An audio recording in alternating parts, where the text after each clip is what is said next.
ഇപ്പോഴും എംഎൽഎ ആണ്. എൽദോസ് കുന്നപ്പിള്ളിക്കെതിരായ ബലാത്സംഗ പരാതിയിൽ ക്രൈംബ്രാഞ്ച് കുറ്റപത്രം സമർപ്പിച്ചിരിക്കുകയാണ്. അതിന്റെ വിശദാംശങ്ങൾ കൂടി ഞാനൊന്ന് പങ്കുവയ്ക്കാം. പ്രേക്ഷകരോട് നമ്മളെല്ലാം പറഞ്ഞു പോകണമല്ലോ. വധശ്രമം, ബലാത്സംഗം തുടങ്ങിയ കുറ്റങ്ങൾ ചുമത്തിയാണ് നെയ്യാറ്റിൻകര കോടതിയിൽ ക്രൈംബ്രാഞ്ച് കുറ്റപത്രം സമർപ്പിച്ചത്. എൽദോസിനെ കൂടാതെ 2 സുഹൃത്തുക്കൾ കൂടി ഈ കേസിൽ പ്രതികളാണ്. പരാതിക്കാരിയായ യുവതിയെ ഒന്നിലധികം ആരോപണങ്ങൾ എന്നാണ് താങ്കൾ പറഞ്ഞത്. മുകേഷിന്റെ മേലുള്ള കുറ്റം ഇതുവരെ തെളിയിക്കപ്പെട്ടിട്ടില്ല. പരാതിക്കാരിയായ യുവതിയെ ഒന്നിലേറെ തവണ എൽദോസ് കുന്നപ്പിള്ളി ബലാത്സംഗം ചെയ്തു എന്നാണ് നെയ്യാറ്റിൻകര സെഷൻസ് കോടതിയിൽ സമർപ്പിച്ച കുറ്റപത്രത്തിൽ, ചാർജ് ഷീറ്റിൽ പറയുന്ന കാര്യമാണ്. അടിമലത്തുറയിലെ റിസോർട്ടിൽ എത്തിച്ച് ബലാത്സംഗം ചെയ്തു. തൃക്കാക്കരയിലെ വീട്ടിലും കുന്നത്തുനാട്ടിലെ വീട്ടിലും ബലാത്സംഗം ചെയ്തു.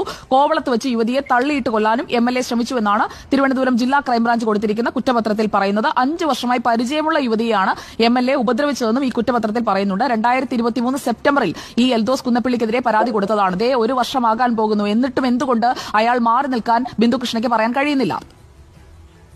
ഞാൻ വളരെ കൃത്യമായി എന്ത് നിലപാടെടുത്തു നിങ്ങളുടെ അടക്കം ആർക്കേസും നോക്കിയാൽ മതിയാവും. എന്നെ സംബന്ധിച്ചിടത്തോളം വ്യക്തിപരമായി സ്ത്രീവിരുദ്ധമായ എല്ലാ നിലപാടുകളിലും കർശനം ഒരൊറ്റ നിലപാടേ ഉള്ളൂ എല്ലാ കാലത്തും. എൽദോസ് കുന്നപ്പിള്ളി രാജിവെക്കട്ടെ.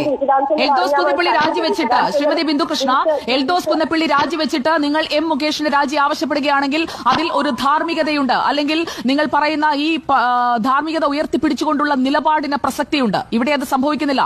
2023 സെപ്റ്റംബറിൽ വന്ന പരാതിയാണ്. അതിന്മേൽ എന്തുകൊണ്ട് ഈ ആർജവം കാട്ടുന്നില്ല? സ്വന്തം പക്ഷത്ത് നിൽക്കുമ്പോൾ അവർ ചെയ്ത തെറ്റും മുകേഷ് ചെയ്ത തെറ്റും രണ്ടും ഒന്നല്ലേ? രണ്ടും ബലാത്സംഗമാണ്. IPC പ്രകാരം രണ്ടും ഒരേ കുറ്റമാണ്. IPC പ്രകാരമോ അല്ലാതെയോ സമാനതകളില്ലാത്ത വ്യത്യാസമുണ്ട് ശ്രീ മുകേഷിനെതിരെ ഉയർന്നു വന്ന ആരോപണങ്ങൾ.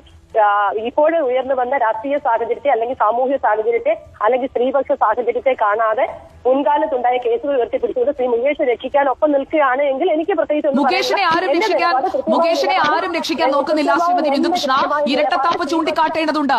ശ്രീമതി ബിന്ദുകൃഷ്ണ, കോൺഗ്രസിന്റെ ഇരട്ടത്താപ്പും ചൂണ്ടിക്കാട്ടേണ്ടതുണ്ട്. എന്തുകൊണ്ട് എൽദോസ് കുന്നപ്പിള്ളി ആവർത്തിച്ച് ആ യുവതിയെ പീഡിപ്പിച്ചു എന്നുള്ളത് കുറ്റപത്രത്തിലെ കണ്ടെത്തലാണ്. മറുപടിയില്ല. മറുപടി വേണം. കോൺഗ്രസ് ഇതിന് മറുപടി പറഞ്ഞു വേണം. എം മുകേഷ് എംഎൽഎക്കെതിരായ പ്രതിഷേധവുമായി രാജി ആവശ്യവുമായി മുന്നോട്ട് പോകാൻ. സ്വന്തം പക്ഷത്തുള്ള ആളുകൾ ചെയ്ത തെറ്റെന്താണ്? എൽദോസ് കുന്നപ്പിള്ളിയുടേത് കുറ്റപത്രം സമർപ്പിച്ചു. കുറ്റപത്രത്തിന്റെ വിശദാംശങ്ങളാണ് ഞാനിവിടെ വായിച്ചതും. ഇവിടെ ആർക്കും മുകേഷിനെ രക്ഷിക്കേണ്ട ഉത്തരവാദിത്വവുമില്ല. തെറ്റാര് ചെയ്താലും ആ തെറ്റാണെന്ന് ചൂണ്ടിക്കാട്ടേണ്ട ഉത്തരവാദിത്വം. പരസ്യമായി വന്ന് കോൺഗ്രസിന്റെ എംഎൽഎ ശാരീരികമായും മാനസികമായും പീഡിപ്പിച്ചു എന്ന് പറഞ്ഞിട്ട് ഒരൊറ്റ വനിതാ നേതാവ് ഈ വിഷയത്തിൽ പ്രതികരിക്കുകയോ ചർച്ചയ്ക്ക് വിളിച്ചപ്പോൾ ഒരു പ്രമുഖ വനിതാ നേതാവ് പറഞ്ഞത് ചർച്ചയ്ക്ക് പോവരുത് എന്ന് KPCCയിൽ നിന്ന് നിർദ്ദേശമുണ്ടായെന്നാണ്. അപ്പൊ ഇങ്ങനെ സ്വന്തം ആൾക്കാരാണെങ്കിൽ പിന്നെ മൗനം പാലിച്ചേക്കാം.